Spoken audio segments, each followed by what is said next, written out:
네, 오늘 이 밤 함께 나눌 말씀 보겠습니다. 신약성경 고린도후서입니다.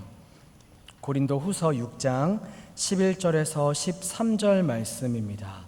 신약성경 292페이지에 있습니다.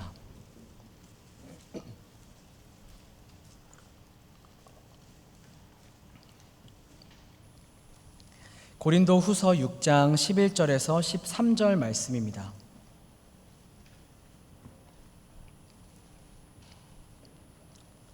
신약성경 292페이지에 있는 고린도후서 6장 11절에서 13절 말씀 제가 봉독하겠습니다.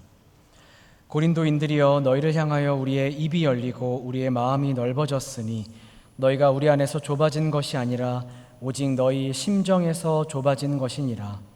내가 자녀에게 말하듯 하노니 보답하는 것으로 너희도 마음을 넓히라. 아멘. 히틀러가 마르타 실험을 할 때 유태인을 묶어놓고 아킬레스건을 끊었습니다. 피가 이렇게 떨어지는 거죠. 그리고 의사가 그 유태인에게 당신은 5시간 안에 피가 모자라서 죽게 됩니다, 이렇게 이야기를 했습니다. 그 사람이 어떻게 됐을까요? 진짜 5시간 되기 전에 죽었습니다. 근데 실상이 어떠냐? 사실은 그냥 아주 작은 상처를 낸 거예요. 그리고 옆에 물방울 소리가 들리게 한 거죠. 똑똑똑 이 소리가 들리게 한 겁니다.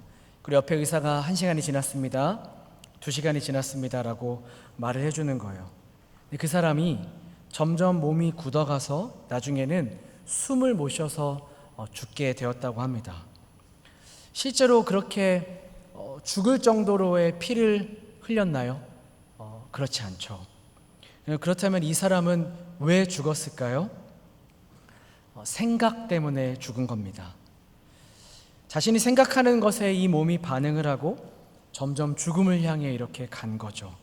이 일은 우리의 그 생각이 얼마나 중요한지, 얼마나 우리에게 영향을 미치는지에 대해서 알려주는 이야기입니다. 우리가 생각하는 거에 우리의 몸이 반응하기 때문이죠. 오늘 우리가 살아가고 있는 우리의 사회는 온통 자기만 가득한 사회입니다. 자기야 자기가 아니라 자기인 거죠.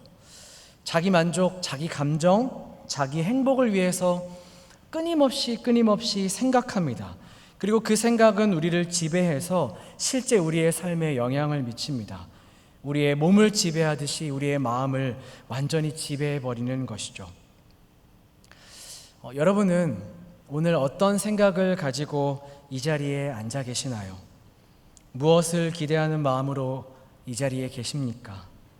저는 우리 모두가 자기를 생각하는 것에서 탈출하여 하나님을 더 깊이 생각하는 시간이 되기를 간절히 바랍니다.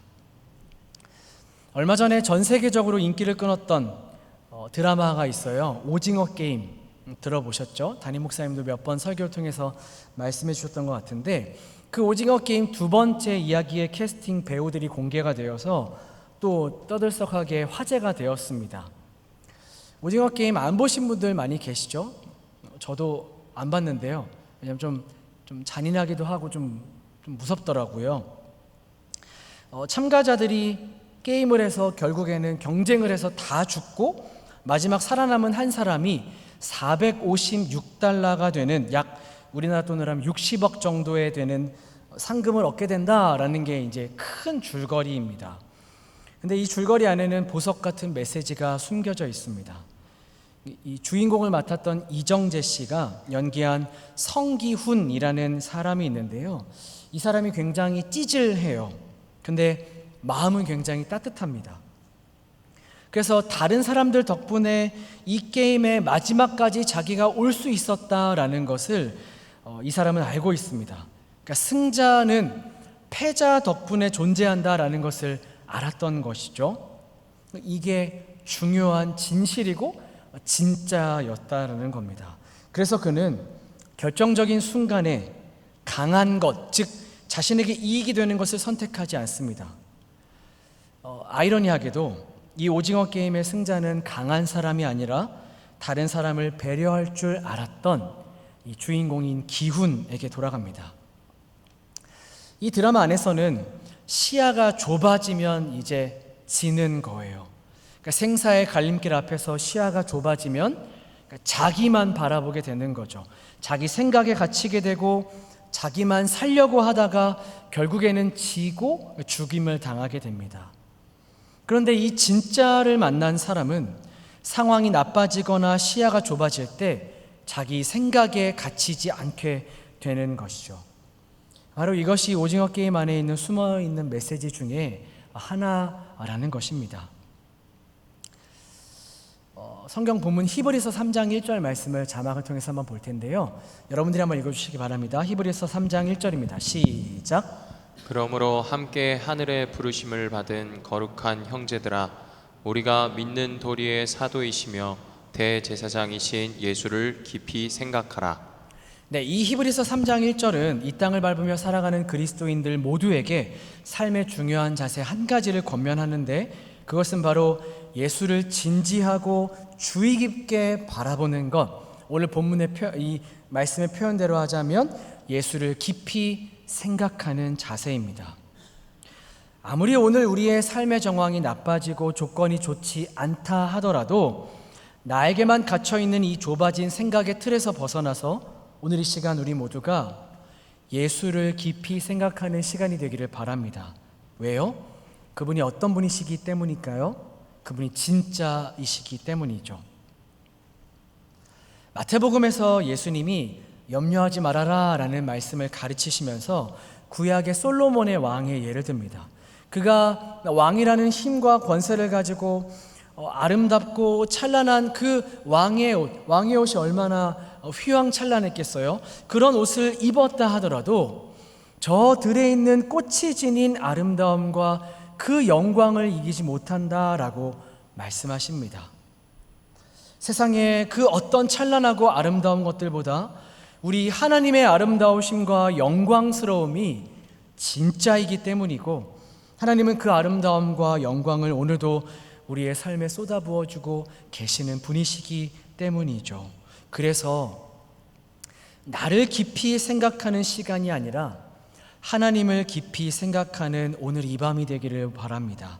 오늘 본문에서 왜 지금까지 이렇게 서론을 길게 말씀을 드리냐면, 오늘 본문에서 바울의 권면을 받고 있는 고린도 교회 성도들도 우리와 비슷한 그런 고민 속에 살아가고 있다라는 것을 우리는 알게 됩니다. 오늘 본문 말씀, 제가 읽었던 우리 말씀 고린도 후서 6장 11절에서 13절 말씀 한번 읽어볼 텐데요. 11절 제가, 12절 여러분, 13절은 같이 읽어보겠습니다. 고린도인들이여, 너희를 향하여 우리의 입이 열리고 우리의 마음이 넓어졌으니 너희가 우리 안에서 좁아진 것이 아니라 오직 너희 심정에서 좁아진 것이니라. 내가 자녀에게 말하듯 하노니 보답하는 것으로 너희도 마음을 넓히라. 고린도 후서는 여러분 잘 아시다시피 교회 안팎에서 공격당하는 고린도 교회를 격려하고 지켜내기 위해서 쓴 바울의 편지입니다.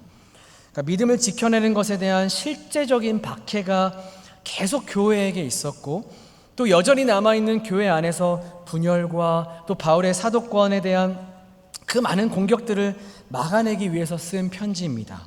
그 중에 오늘 본문이 주고 있는 바울의 권면은 자기 생각에 갇히게 된 고린도 교인들을 그 생각에서 탈출시키려는 이 사도의 외침인 것이죠.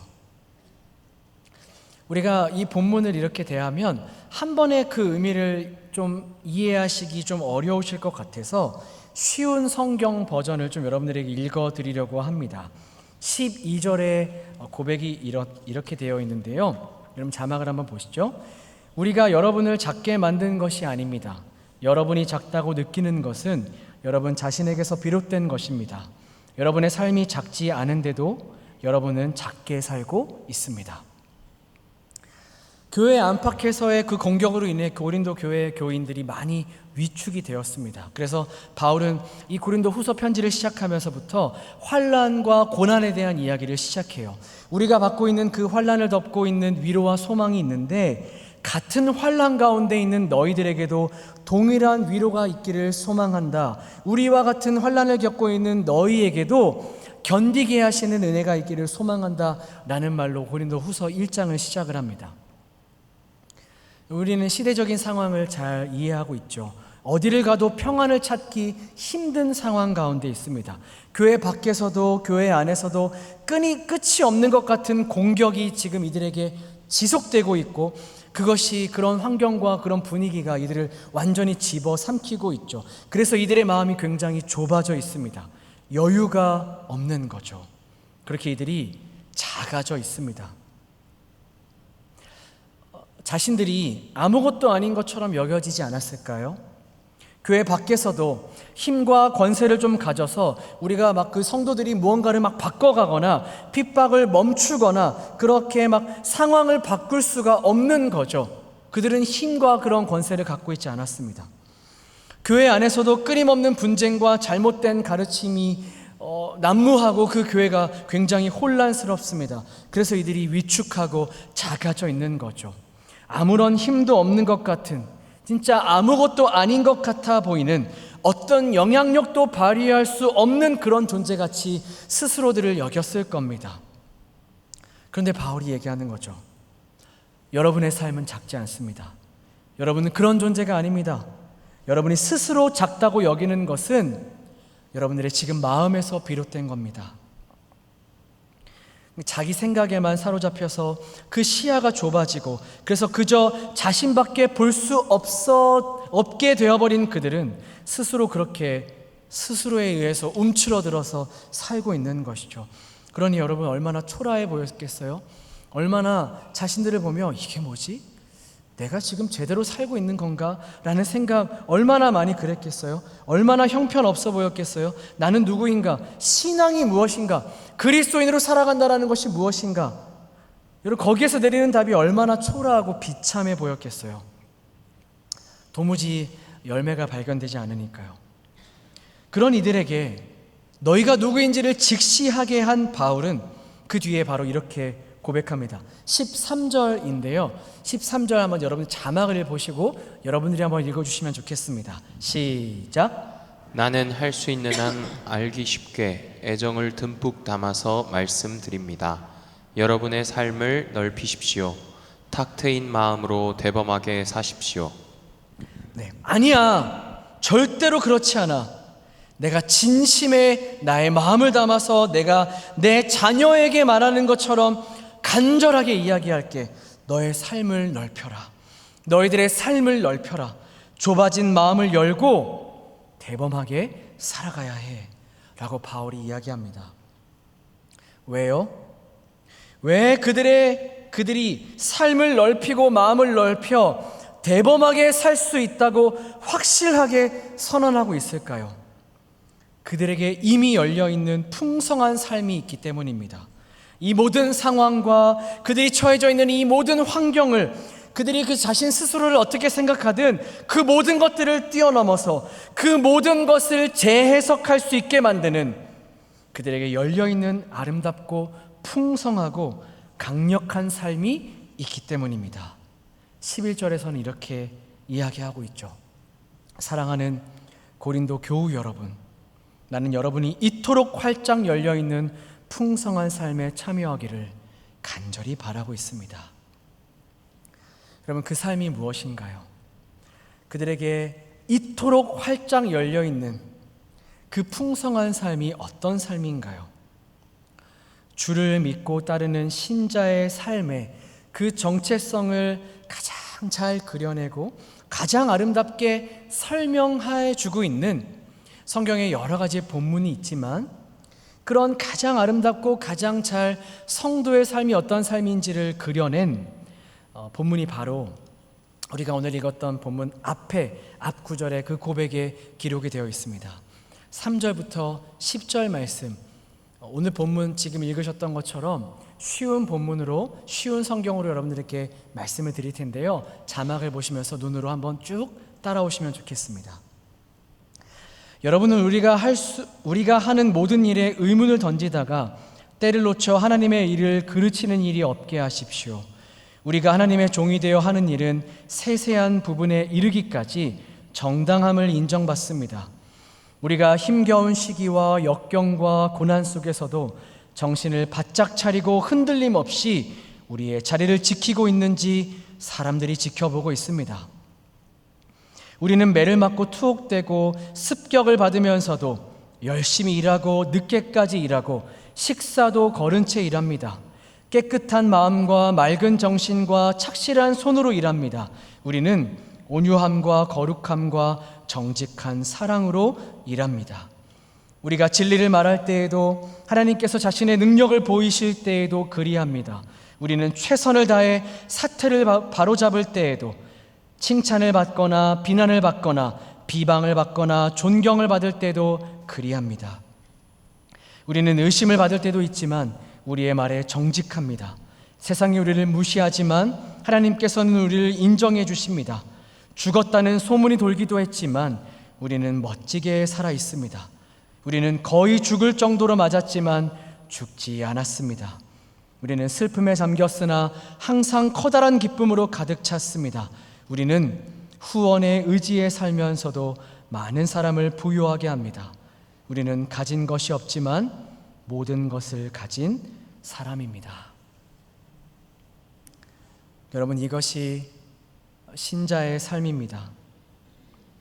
저는 신자의 삶에 가장 큰 힘이 있다면 하나님의 그 섭리 속에 우리의 인생이 있다라는 믿음 안에서 이 땅에서 나에게 삶에 일어나는 모든 일들을 재해석할 수 있다는 것에 신자의 가장 큰 힘이 있다라는 것을 믿습니다. 그것을 오늘 기회라는 단어로 표현해 보려고 합니다. 하나님께서 우리의 인생을 붙잡고 계시고 그분은 실력이 없는 유한한 사람 같은 분이 아니라 천지를 말씀으로 창조하신 능력의 하나님이시고 그분이 내 인생을 향한 뜻이 선하시며 그 뜻에는 오차도 없고 실수도 없고 완벽하게 나의 삶을 빚어가고 계신다면, 그것을 정말 믿는다면 우리의 인생 가운데 찾아오는 모든 순간들은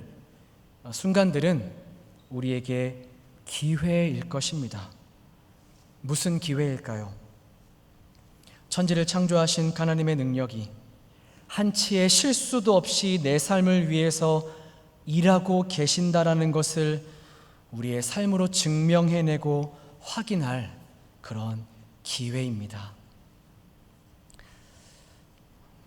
2007년에 개봉한 코미디 영화인 에반 올마이티라는 영화가 있습니다. 이 영화는 현대판 노아의 방주의 이야기를 코미디의 여러 가지 요소를 섞어서 풀어낸 영화입니다. 보신 분들도 계실 텐데요. 이 영화에서 하나님 같은 그런 역할을 한 배우 모건 프리먼과 한 여인이 식당에서 이렇게 대화를 하는 장면이 있습니다. 그 대화의 내용이 이래요. 그러니까 모건 프리먼이 이야기를 하는 거죠. 누군가 인내를 달라고 기도하면 신은 그에게 인내를 줄까요? 아니면 인내를 발휘할 수 있는 기회를 주시려 할까요? 용기를 달라고 하면 용기를 주실까요? 아니면 용기를 발휘할 기회를 주실까요? 만일 누군가에게 가족이 좀 더 가까워지게 해달라고 기도하면 하나님이 뿅 하고 묘한 감정이 느껴지도록 할까요? 아니면 서로 사랑할 수 있는 기회를 마련해 주실까요? 이렇게 열려있는 질문을 던지면서 대화가 마무리가 됩니다. 인내를 발휘할 기회, 용기를 발휘할 기회, 그리고 사랑할 기회가 여러 가지의 다양한 모습과 그런 형태를 가지고 우리에게 찾아온다라는 것이죠. 기회는 영어로 opportunity라고, 혹은 우리가 잘 아는 단어인 chance로 이렇게 번역 얘기를 해요. 영어를 얘기할 때마다 사실 저는 좀 후달립니다. 영어를 잘 못하거든요. 기회로 번역이 되기도 하고 또 혹은 가능성이라고 번역이 되기도 합니다. 근데 opportunity는 저도 발음하기 좀 거시기 하고 우리가 사실 좀 잘 모르는 단어 같으니까 익숙한 찬스라는 단어를 사용해서 한번 표현해 보자면 이렇습니다. 하나님은 우리 삶에 계속하여 이 찬스를 보내십니다.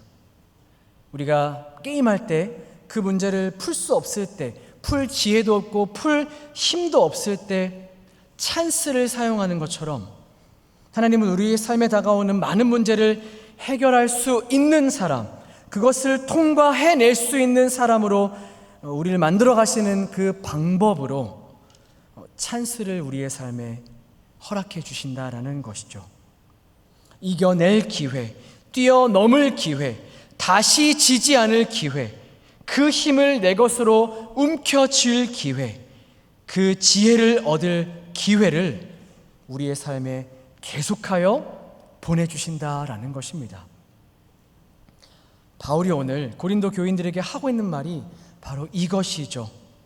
그에게는 여러분 잘 아시다시피 견뎌야 하는 것, 환난과 궁핍과 고난과 매맞음과 갇힘과 난동과 수고로움과 자지 못함과 먹지 못하는 일들이 수도 없이 많이 있었습니다. 바울의 인생은 전체가 다 사실은 그랬죠. 욕먹고 악한 이름으로 불리움을 당했고 속이는 자 취급을 당했고 무명한 자로 역임을 당했고 죽은 자와 같았으며 징계를 당하는 것 같아 보였습니다. 근심하는 일들이 태반이었고 가난했으며 정말로 아무것도 없는 자같이 보였습니다. 이런 일들이 그의 삶에 가득했다고요. 그가 바울로 살았던, 바울이라는 이름을 가지고 그가 신자로 살았던 그의 모든 삶이 늘 이랬습니다. 그런데 바울은 그것을 재해석합니다. 이런 일들에 집중하거나 이런 일들에 마음을 빼앗기거나 그것에 움츠러들거나 작아지지 않았습니다. 바울은 그것을 기회로 여겼습니다. 어떤 기회로요? 이렇게 아까 이야기했죠. 열심히 일하고 식사도 거른 채 늦게까지 일할 기회로요. 온유함과 거룩함과 정직한 사랑을 보여줄 기회로요. 칭찬을 받을 기회, 존경을 받을 기회, 세상의 인정이 아닌 하나님의 인정을 받을 기회, 멋지게 살아있음을 보여줄 기회, 죽을 정도로 맞았지만 죽지 않게 된 결과를 보여줄 기회, 기쁨으로 가득 찰 기회, 많은 사람을 부요하게 할 기회로요. 그리고 우리의 마음을 늘 울려 퍼지는 이 한마디의 고백, 아무것도 가진 것이 없어 보이지만 모든 것을 가진 사람이라는 것을 보여줄 기회. 바울은 그의 삶에 있었던 모든 일들을 이 아름다운 결과를 나타낼 기회로 삼았습니다. 사랑하는 여러분, 여러분의 삶에 지금 어떤 기회가 주어져 있으신가요? 어떤 찬스를 손에 쥐고 계시나요? 그 기회를, 그 찬스를 놓치지 마시기 바랍니다. 다시금 오늘 본문의 표현대로 다시금 활짝 열려있는 풍성한 삶에 참여할 기회라는 것을, 우리의 삶을 넓히고 탁 트인 마음으로 대범하게 우리가 한 걸음을 내디딜 기회라는 것을 여러분 잊지 마시고 놓치지 마시기 바랍니다. 그리스도인의 삶이란 기독교라는 큰 이야기 안에 자신을 위치시키는 법을 배워가는 여정입니다. 하나님께서 시작하신 이야기가 지금도 흘러가고 있습니다. 하나님의 역사가, 하나님의 다스리심이, 하나님의 통치가, 그리고 그분의 뜻이 지금도 이 온 세계에 펼쳐지고 흘려져 가고 있죠. 이 아름다운 이야기가 지금도 계속하여 흘러가고 있습니다. 그 이야기 속에 우리를 위치시키는 것, 그 이야기에 탑승하여 그 이야기에 참여한 자로, 그 이야기의 주인공으로 살아가는 것, 이것이 바로 성도의 삶이고 성도에게 주어진 의무이자 특권이라고 할 수 있습니다. 하나님의 그 크신 이야기 속에 우리의 삶을 정중앙에 위치시킬 기회가, 그 수많은 기회가 오늘도 우리의 삶에 펼쳐져 있다는 것이죠. 여러분들 아멘이십니까? 기회를 놓치지 마시고 기회를 드릴 때 아멘 하시기 바랍니다. 여러분 아멘이십니까? 그렇다고 해서 이 일이 아무런 아픔과 힘듦이 없는 일이 아닙니다.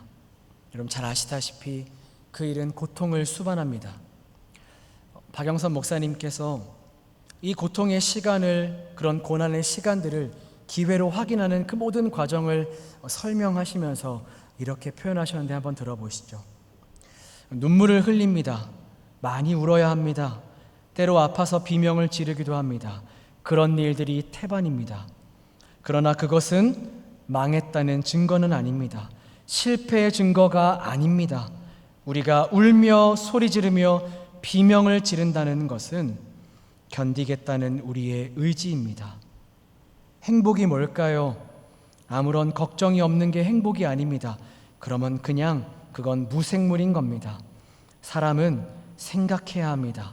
생각은 의미와 가치에 관한 의욕입니다.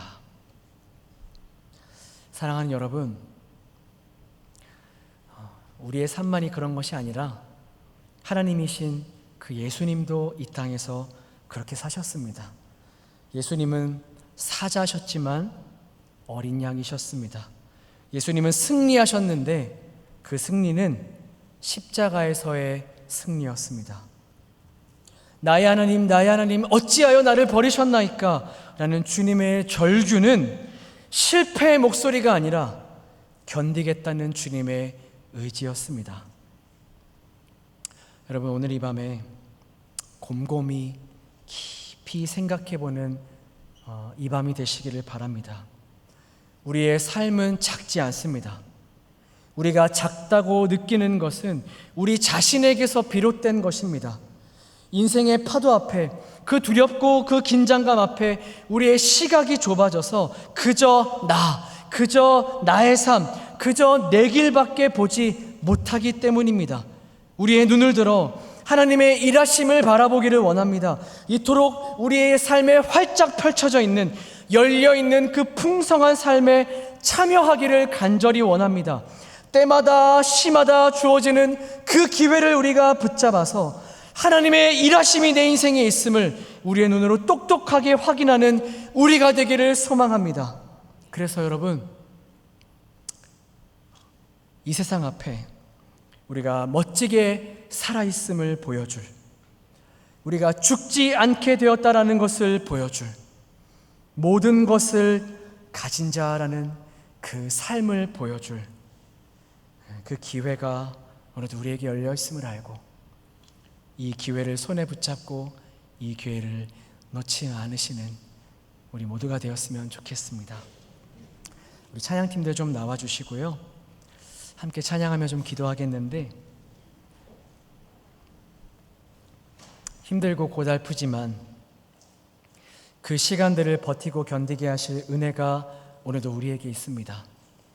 우리는 비록 연약하여 크신 하나님의 그 계획을 다 볼 수도 없고 작은 고난인 것 같은데 그 고난에 지치고 넘어지죠.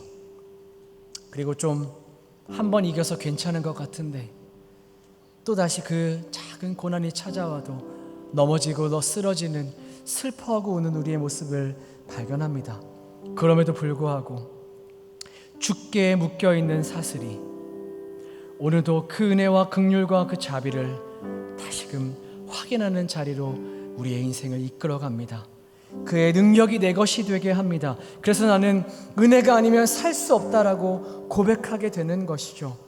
오늘 이 밤 우리의 고백 속에 하나님, 나 은혜 아니면 살 수 없습니다, 은혜만이 나를 살게 합니다라는 고백이 여러분 우리 가운데 있기를 원합니다. 여러분, 그런데 은혜가 오직 나를 이끌어 간다라는 것, 이것은 능동적인 인생이 아니라 수동적인 인생인 것 같지만 어떤 인생보다 큰 능력과 그 힘이 우리의 인생 가운데 있음을 확인하게 합니다.